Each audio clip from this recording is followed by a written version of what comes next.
My guest today is Matt Cartmell, Chief Executive of Music Technology UK. We're going to learn more about the organization and the thriving music tech community in the UK. It's the Kick and Snare podcast. Let's count it off.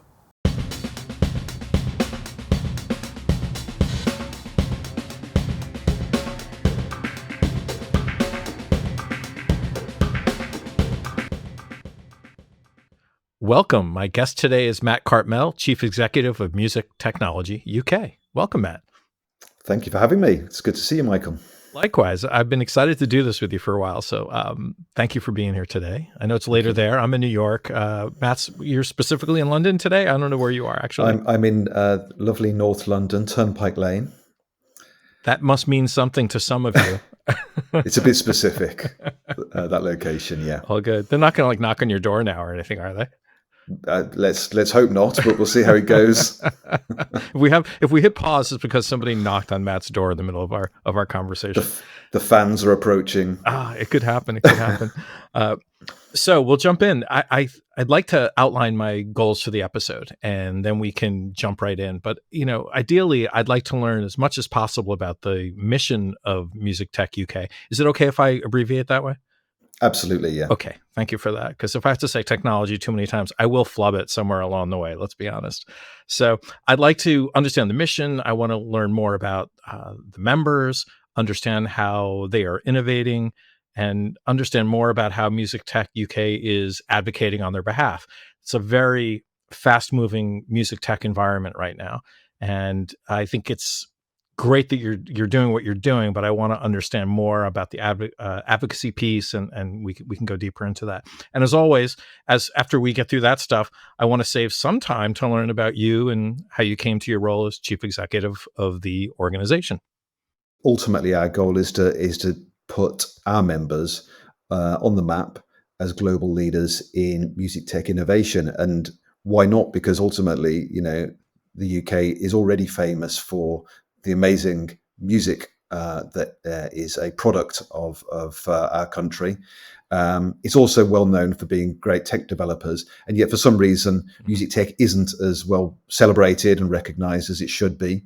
And I think in many ways, we should start to think of music tech as being that kind of unsung sister to the great kind of or the great work, musical work that's recognized coming from the UK, and being that kind of enabler and sister industry that's been that partner along the way, really. And I think there's a bit of work to be done there. Makes sense. As an old school music fan, I mean, I'm inherently aware at this point in my life of, without EMI Studios and Abbey Road, and there is a legacy of technology and innovation there that really has affected the trajectory of music and music industry as a whole. And it's not something that may be apparent to the average music fan these days, or even somebody in the industry. I mean, that history is deep in a way, just maybe not as visible as it could be these days. Yeah, I mean, the legacy is incredible, both musical outputs and the technologies, the studios. The whole history of the music industry is very much a UK story, and I think that there's still a lot still to tell. There's more story to be told here, and it's a story of music and technology together, I think, and I think that's part of the role for Music Tech UK is to keep telling that story, but show how innovation is always going to be side by side with creativity. Sure. And there's a good story to be told here. It's not all doom and gloom. We've heard a lot about AI and things like that and the potential negative impact of that kind of thing. But actually, there's a lot of good things that are happening with AI and other developing technologies that are doing a lot of good for the industry as well.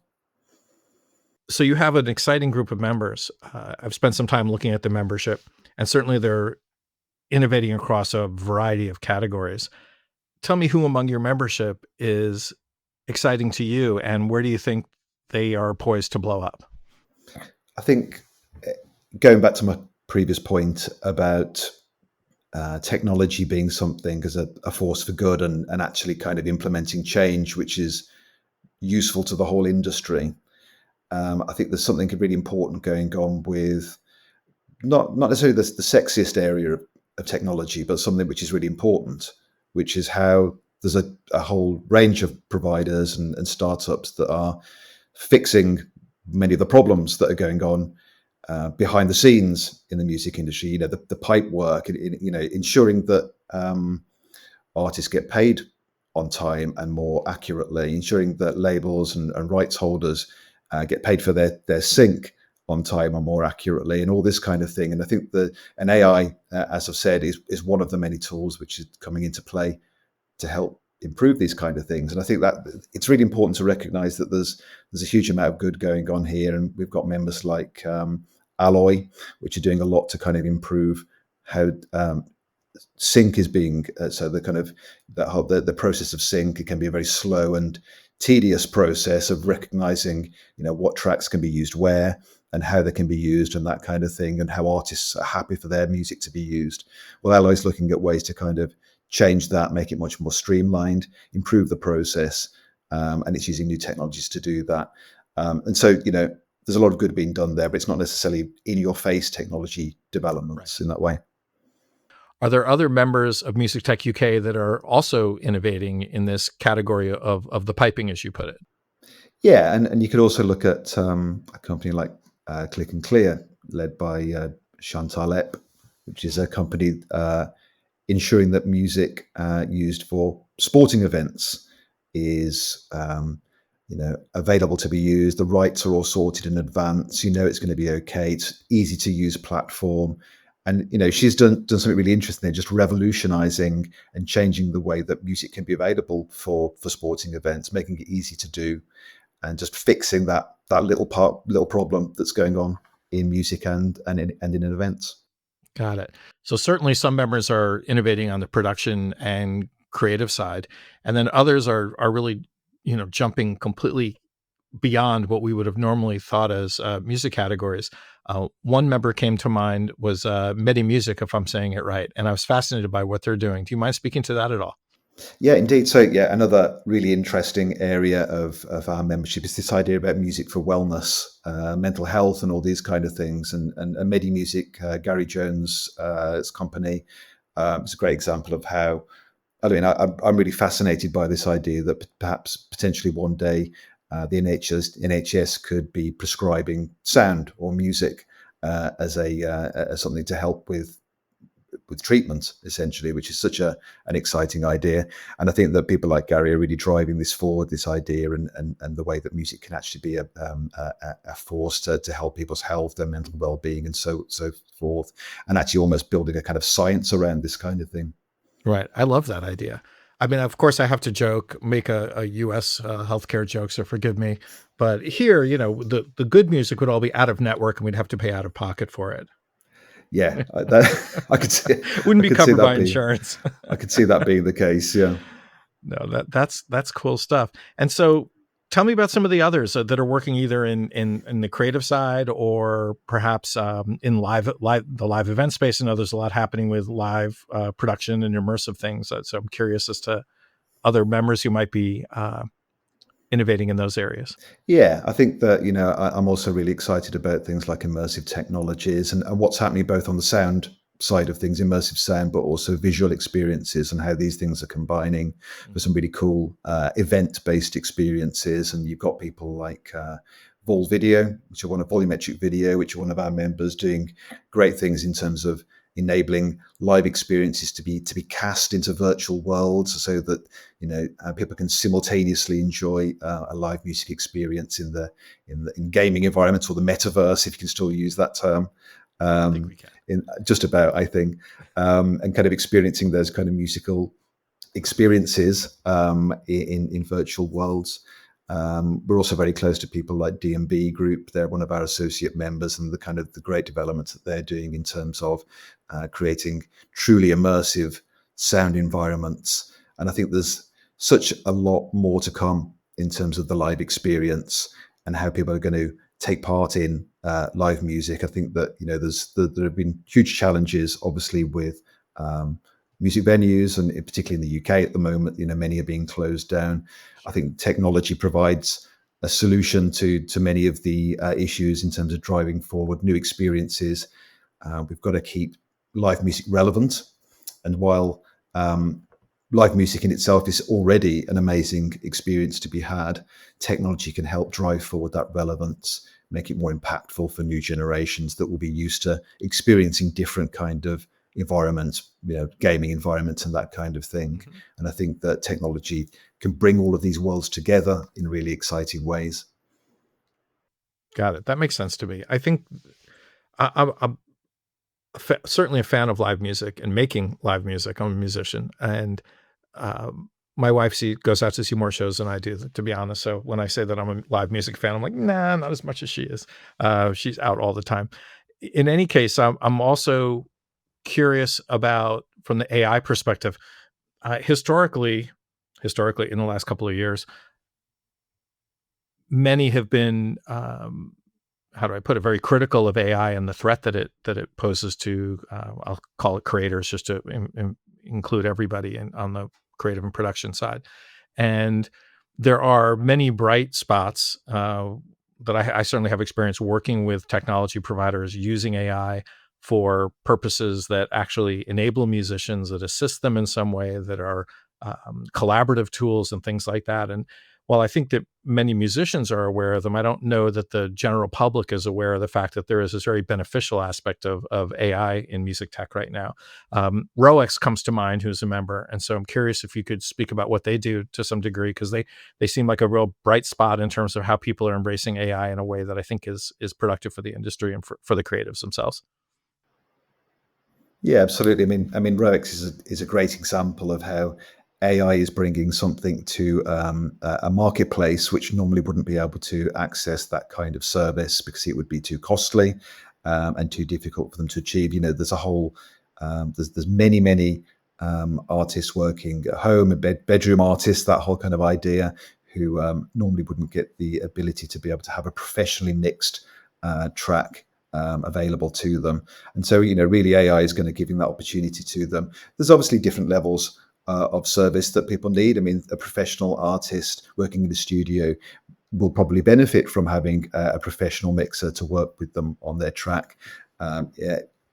Meanwhile, you've got artists working at home, working in smaller studios, or just producing themselves, who will really benefit from having a platform like Roex to help them mix their tracks at a much different cost. And I think ultimately it comes down to opportunity, doesn't it? Really providing opportunities for various people and making it work for everyone. And I worked with a company called Master Channel a couple of years ago, who were very much involved in using AI for mastering of tracks.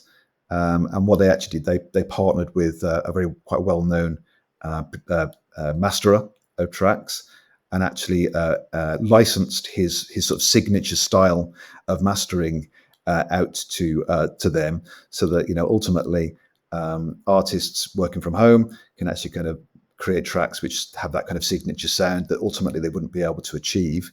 And this well-known master could actually do it without and earn money, license his style without actually having to kind of get out of bed in the morning. So kind of it's a win-win really. And I think that's the thing about that's the thing about AI. It provides these kind of opportunities, and as long as it's done in the right way, it's licensed and it all works for everyone. There's lots of opportunities. Right. I've noticed that both of those companies are also licensing their technology on a B2B basis.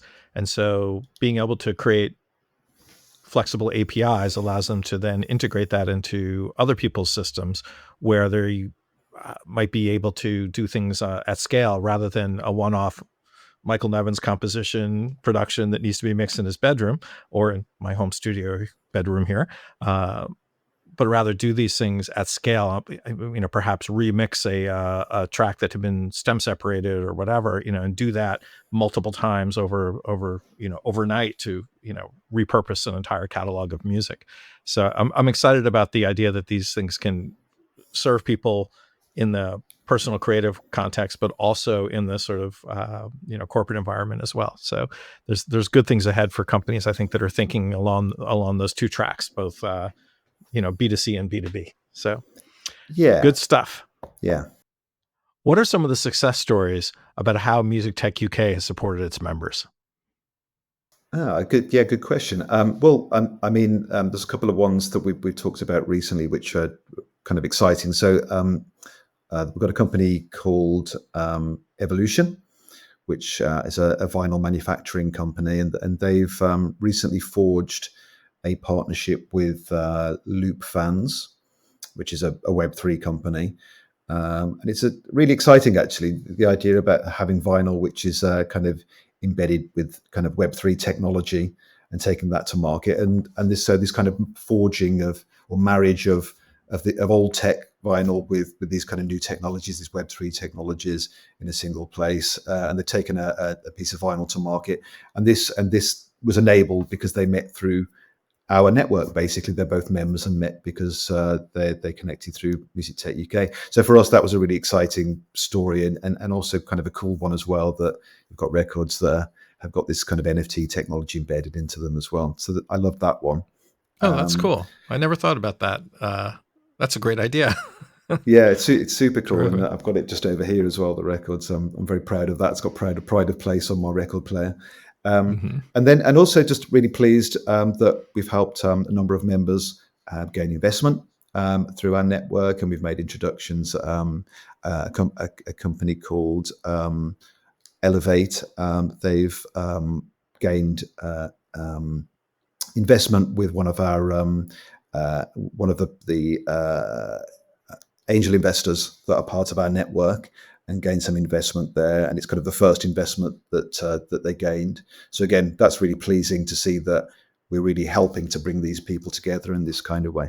Yeah, I have to imagine that for many of the members, that's got to be mission number one, is to attract investment and get out of a startup mode ultimately. But It that's very is. cool. You're able to facilitate that. Yeah, it is. It's definitely kind of mission number one. And whenever we kind of poll our members about what they need help with, and what they most value from our support, it's definitely kind of investment support. And that's something we're definitely focusing on more and more. Fantastic. So tell me about some of the upcoming events for 2025. We're partway in, but there's a lot of time left. Tell me what the organization has up its sleeve. Well, we've got lots of exciting stuff coming up. We've got an event next week. So presumably that will have actually already happened by the time this goes out. But we've got an event next week called FemT UK, which is going to be our networking event for women founders in music technology, and also aiming to inspire the next generation of female founders in music technology as well. So it's kind of three great leaders of music tech startups coming at telling their stories, telling about the wins, the mistakes, and everything in between, and what they've done to kind of bring their vision to market, and hopefully inspiring a few new female fronted music tech companies to follow. So that's coming up. Looking forward to that next week. And then a little bit further ahead, of course, we've got our first South by Southwest London coming up in June.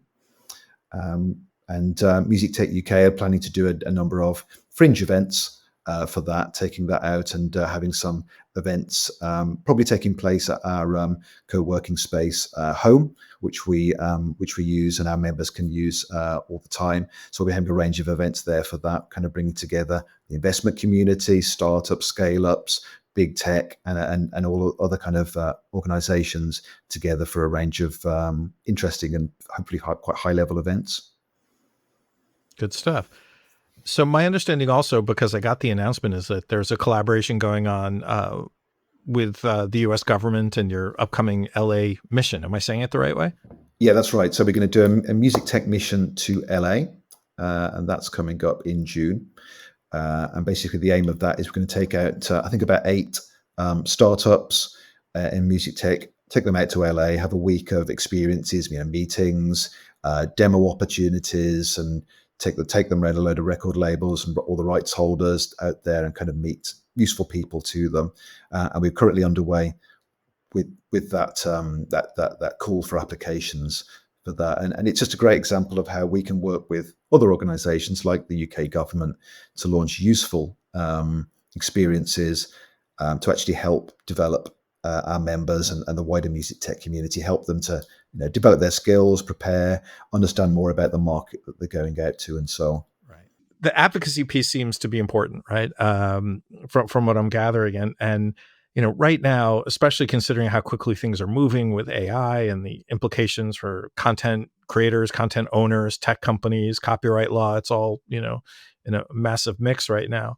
Um, how are you advocating on behalf of the membership when there is even some diversity within the membership? So I'm curious about how you balance the interests of all of your members, and what are some of the activities that you're doing as a result?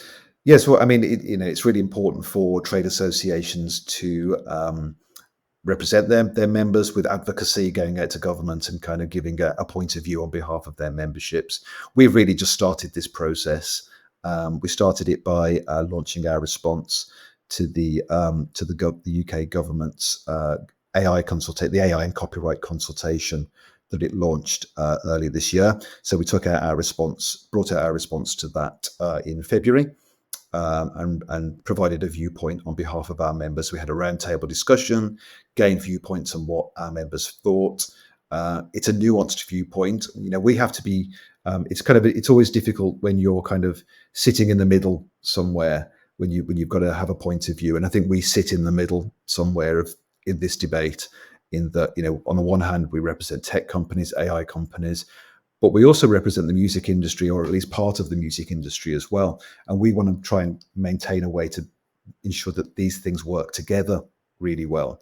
That's a difficult place to be, and it's not about being emotional or being kind of aggressive about our point of view. It's about finding solutions, essentially, and that's really what we've tried to do, is find a valuable solution which actually works for the industry. So we provided a policy viewpoint, actually provided a suggestion on what policy might look like to UK government to help solve, or at least take steps to solve this issue. And so that's what we've done. And that really kind of started off our process of advocacy. We've since launched a steering committee to help drive our thoughts on what other issues we need to be acting on. And we're starting to look at things like, I suppose, government support for promoting investment in music tech, support for research and development in music tech. These are all kind of important issues. And also the other thing that we're looking at the moment is kind of gaining a sense of what, and maybe doing some research on the size of the music tech sector in the UK, its investability, and its overall kind of health, and the kind of success rates in investment as well. And the idea is that later on this year, we're going to launch a report which will reveal some of these findings, kind of a white paper type of report to reveal some of this data. And I think that will be really helpful for us in terms of actually going out to government and going out to those important stakeholders and showing, we need support here. We need to actually kind of drive support. It sounds like you're doing a lot of great things in several different categories, but all sort of core to the mission and ultimately serving your membership really well. So congratulations on that. How old is the organization?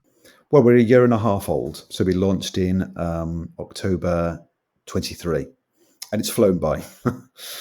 You've gotten quite a lot going in that period of time. I'm sure you have lots to accomplish still, and you're probably looking ahead, not behind you. But yeah, congrats on moving things forward. That's terrific. Michael, yeah, it's been a labour of love, and we've got some really amazing people around us actually. So I've got an advisory board, 12-strong advisory board of like amazing music industry people who have been really, really, really, really helpful in driving this mission forward. And we've amassed so many other supporters, followers, members, friends, and so on in this mission as well. So it's been amazing. That's great. So, I have it in mind to get into your career a little bit, and it's always tempting to do this in a it's always tempting to do this in a chronological fashion. But in this case, I don't think that we touched on how you ended up working for Music Tech UK in the first place. So let's start with that, and then we can go a little deeper and longer, and I'll share some thoughts about what I've observed about your career. Thank you. Yeah. Well, I guess the way it began was that I've been working doing PR and communications work for sort of startups and scale-ups in music tech for a number of years. And as I was kind of doing this, I kind of noticed that the same kind of issues sort of would come up again and again as I was kind of working with them. So I was working with them, and I'd find that that they'd have the same kind of issues around lacking investment, lacking tech talent, lacking opportunity to forge deals with rights holders and so on.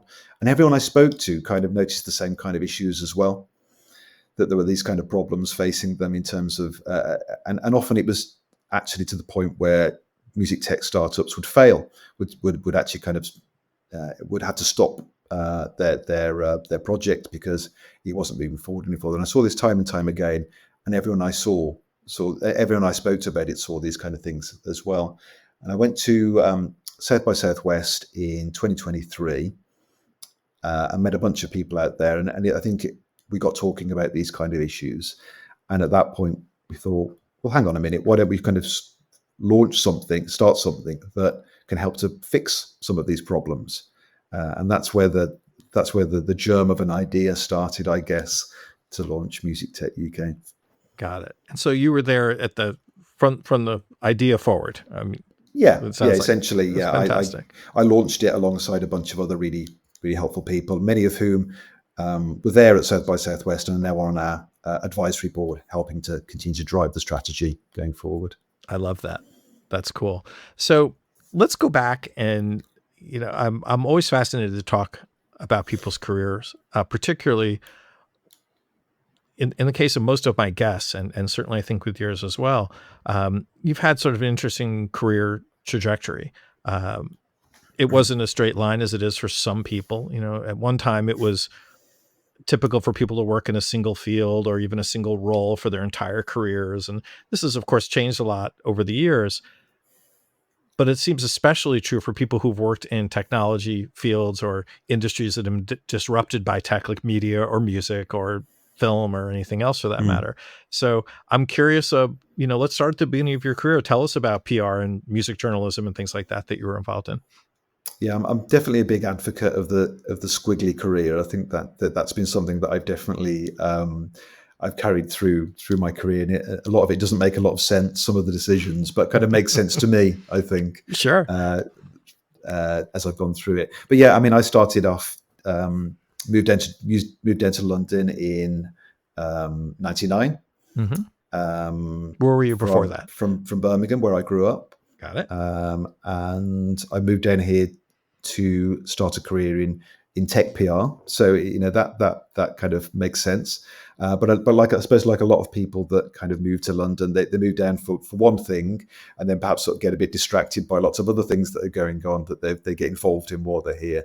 And I guess for me, that was kind of live music, going to gigs, bands, and all that kind of stuff. And so probably in around 2001, something like I started to do more sort of music journalism, particularly gig reviews, interviewing bands, that kind of thing, and that Mhm. started to take over a bit more than the tech PR side of things, and started to write for a number of different music magazines like The Fly, which was a quite a ramshackle music mag for around the early 2000s, which would interview indie bands and do gig reviews and that kind of thing. So I did a lot of work there for a number of years, and that kind of started me off in my kind of love of music related stuff, particularly live music, and kind of got me started there.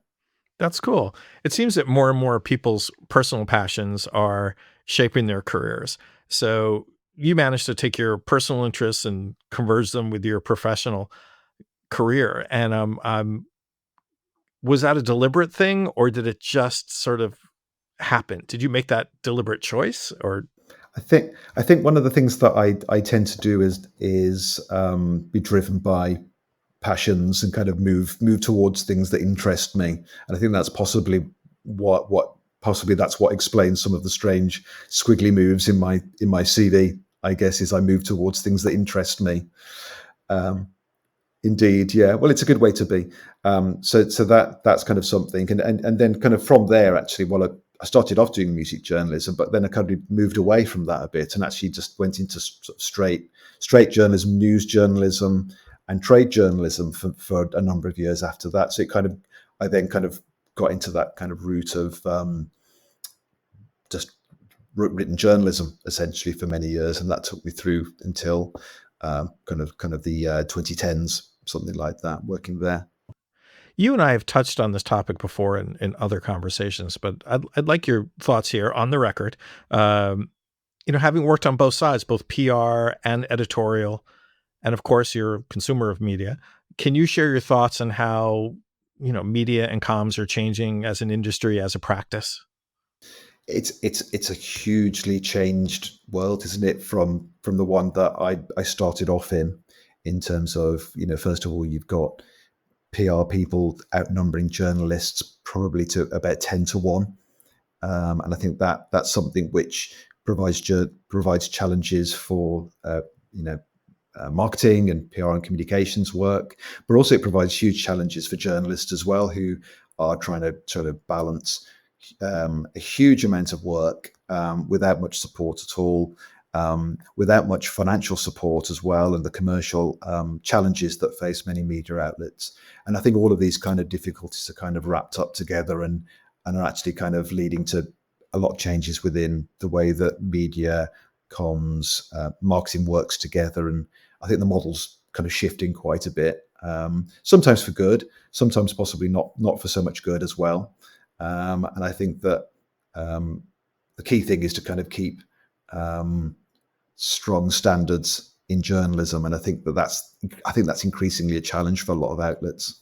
Yeah. I mean, certainly as a former CMO and marketing guy, I've been pitched many times on things that seem more like sponsored content and paid media than they seem like editorial and journalistic, opportunities. And it's a little hard to see where that line is drawn in some cases. And that's regrettable, because I think there's huge value in the objective journalistic approach. And I appreciate that in an ad supported environment, that gets increasingly challenging if you need to keep afloat. And that's where sponsored content and, other euphemisms for, basically paid content within editorial environments starts to happen. And I mean, from the New York Times on over. So it's not like it's only trade magazines or music magazines that are struggling with this issue these days. So it's regrettable. Hopefully it'll get better at some point, but it's a frustrating universe right now as it goes to, I don't want to get into politics, but here in the U.S., what's happening to journalism and how, Of course, yeah. how it's playing a role in shaping our society for better or most likely worse. It's really concerning, but I don't want to It bring is. everybody down. It is. No, it is. You're right, and I think there are a lot of problems there. And I think people need to. I think, as you say, really, I think that people do need to remember that the huge importance that good journalism plays in our society, and being that line, observing and keeping, ensuring that things are done correctly, and pointing out the things that are wrong. And we need an independent media to be able to do that. I agree. I also, from a business model perspective, ad supported journalism has struggled in the programmatic age, because rather than deciding exactly where ads are going to be placed, there's a lot of time spent really just trying to create brand safe environments for advertisers, just so that as a blunt instrument, they can say, let's not advertise on news sites, because there's a chance that we'll be seeing our marketing content adjacent to some sort of terrible news that we don't want to be associated with. And I think it's regrettable, because it just ultimately takes money out of the news journalism ecosystem, and it's not good for publishers, not good for writers. And I think the ad tech industry probably has some responsibility to do better. I know there are people working on this, so I have to make it a subject of another podcast. I'm thinking of somebody in particular I want to talk to you about this, but it's something that I find bothersome as an ad tech veteran. I feel somewhat guilty of having participated in that and perpetuating this problem. But again, not to bring people down too much. So this is not your first time, as I understand it, working within a trade association environment. So I'm curious if you can tell us what it was like when you did it before, what you were doing, and how has that industry changed over the years? Yeah, that's another element of my squiggly career, is to kind of do trade association work. And I first went to work at an organisation called the PRCA in the 2012, I went to start work. I worked there for 7 years. Started off doing communications work there and being director of comms, but then ultimately led me to being deputy director general of the organisation. So obviously learned a huge amount about how trade associations work, the role that they play, and the value that they can give back to an industry that they represent, the advocacy work, and learned a lot about public policy work while I was there, how the engagement with government takes place and how these processes work, the frustrations that can be there as part of the work that you do in terms of it being challenging to actually kind of move forward public policy issues at times, but also the value that you can actually sometimes pull from those kind of relationships as well in speaking to government. So yeah, I learned a huge amount doing that. So that was a kind of a membership body for the PR industry that I worked at and kind of representing them. And then a little bit later on from that, I actually did a brief amount of work with a company, an organization called the LTIO, which was the Laboratory and Testing Industry Organization, and essentially representing COVID testing companies during the very first stages of COVID. So that was an incredibly fascinating period to be obviously talking to the COVID testing companies and this huge explosion of need for testing to be taking place within the UK. So that was again a huge learning experience for me in terms of public policy work, how those organisations were engaging and forging a compelling message to take out to different stakeholders and that kind of thing. Whew, I can imagine, especially at that time. That must have been intense. It had its moments, yeah. Yeah. Well, in total, your experience is squiggly, as you put it, right? Your career, and that's a good word for it. And it's a recurring theme, it seems, among the people I've interviewed. Maybe I'm just automatically drawn to all of you because of a shared experience. But I'm if you were to roll up all these things that you've done, I mean, I could draw some straight lines. Hey, you've done work in trade associations before, but it seems that all the things have sort of what's the word? I don't want to say conspired, sounds evil, but they've worked together to sort of prepare you for what you're doing now. I'm wondering if you want to expand upon that at all, or we may have covered it, but I want to let you address it. Well, I think probably if you think about it, I guess I've there's probably a couple of different key themes. Technology's been one of them. Music's been another. And then probably kind of communications, advocacy, that kind of thing is probably the third piece in this.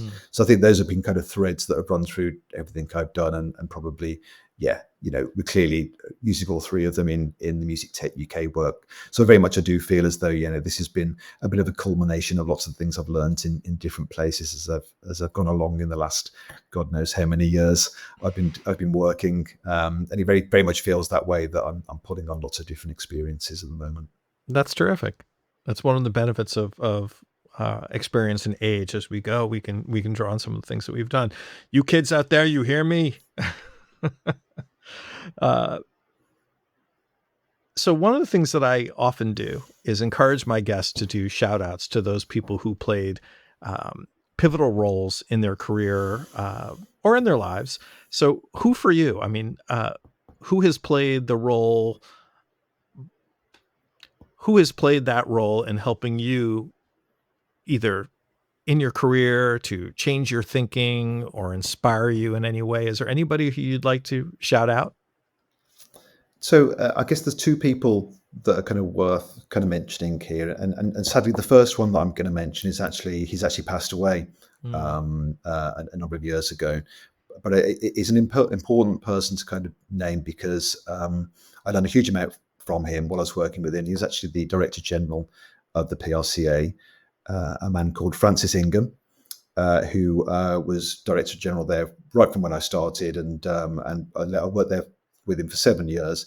And I learned a huge amount from him in terms of how he kind of built this body to be something which was kind of an example of some really great things that a trade association can achieve. It was ubiquitous. It was always thought of as being the leading body within the sector. It had many outlets. It was across the UK in different kind of hubs across the UK, but actually also forged many hubs across the world as well. He was really instrumental in bringing lots of different bodies together under one roof. He was really instrumental in creating some amazing kind of awards events, conferences, and everything was kind of seen as being industry leading, which is, I think, is kind of the important thing that a trade association needs to achieve. So I'll always think of him as being someone who really showed me what a membership body, what a trade association can achieve, I think. Thank you for And then sharing that. Thank you. And then I think the second gentleman that I'd like to name is Cliff Fluey, actually, who is Lewis Silkin. And I think it's important to mention Cliff, who I saw today, had lunch with him today, because he's hugely influential in helping us to get Music Tech UK off the ground and launched. He's probably the most connected man in the music industry, and I think that just by him actually being involved in this, helping me to spread the word, get the industry behind it, and kind of get people to recognize that actually this is something that matters. I don't think I could have done it without Cliff. And Cliff was pretty much the first person I spoke to about my plan of launching Music Tech UK. And as soon as I did speak to him, he started to pull other people in, get other people introduced to this. So really, he was so instrumental in kind of bringing this all together that I couldn't not mention him, I don't think. I think that's great. I love that you mentioned him. And I think it's, there's something about, how do I put it? When you come up with a new idea or something that you feel passionate about, and you're not necessarily confident right away that everybody's going to get it. And then the first couple of people who, you see this, I snapped here. I don't know if people can see I snapped. Like they get the idea, they start to support it. And there's something, how do I put it, about that energy when that enthusiasm sort of blends with your own, that it becomes greater than the sum of the parts and can be a very, very powerful thing. Absolutely. Yeah. I mean, for a while, something lives in your head, doesn't it, before it goes out into the world? And that feels like two very different things, I think. And when that thing goes out into the world and you start to see people kind of responding to it in the way that you respond to it, that's quite an amazing feeling, isn't it? I think we've all had those moments. So earlier in our conversation, you mentioned some very cool, innovative members of the organization. So thank you for sharing high level of their stories. I'm thinking it would be really cool to get some of, not all of them, maybe we do all over time. It's a big organization, but some of the folks that you mentioned, and maybe some others who are innovators, to come onto the podcast and tell us a little bit more about their companies and what they do. So let's discuss that offline and see if we can, introduce some of them to the audience one-to-one and get a little deeper into what they do, because it seems like there's a lot of interesting stuff there that would be very, very interesting to my developing audience. I'd love that. And I think there's nothing that tells the story of Music Tech UK better than actually the people that actually within our membership. They've got such amazing stories to tell. They're such innovators. They come from such varied and diverse backgrounds that I think that, I think that would really add a lot of color to what we're talking about. Okay, that's great. So we can talk about how to do that, but I'll commit to the audience. We're going to make a strong effort to come back and record some maybe short episodes with members of the organization from different companies. We'll try to get a variety, and then somehow publish them adjacent to this podcast so that you can flip back and forth and learn more about the individuals. So that's on me to figure out exactly how to do. So not entirely complete change of direction, but it's a personal question. What was the first concert you ever saw? Oh, wow. Okay. So that would probably be PJ Harvey. That is so cool. I think so. Where? What would that have been? 1992 or 1993 in Birmingham. And that would at a venue that was at that time called the Hummingbird, but I think is now probably some part of one of these kind of major groups. But yeah, that would probably be my first one. And that was, that was early on in my music fascination. I love that. PJ, I mean, let's be honest, like you could have said anything, but like PJ Harvey may like be cooler than cool for so many people. Absolutely. you get instant cred for that. And I saw her play an open air festival last summer. So this is 20, how many years later? And still absolutely amazing. Still really, really cool. She's just such an amazing kind of artist, bewitching kind of presence on stage. Right. But yeah, she's incredible, I think. There's a clip that I fell in love with her doing her song called "The Dress." It is "The Dress," I think, right? Or is it "A Dress" or "The"? I think it's "The I think Dress." it's just Dress, I Oh, just think, isn't "Dress." it? You're right. Yeah, I I knew think there was so. something weird about the title. Yeah. So "Dress" at one of the big outdoor festivals, and it just kills. She's playing a Gibson, I don't know if it's a Thunderbird or a Firebird, one of those odd shaped Gibson guitars. And it is just so badass rock and roll. I just love that performance. I'm going to find the clip and share it with you, although you may have seen it. Yeah. She rocks. Yeah, that's a cool one. And all right, so moving up to more recent times, what was your last concert? And Oh, it could okay. be a local band. It doesn't have to be like That's stadium style.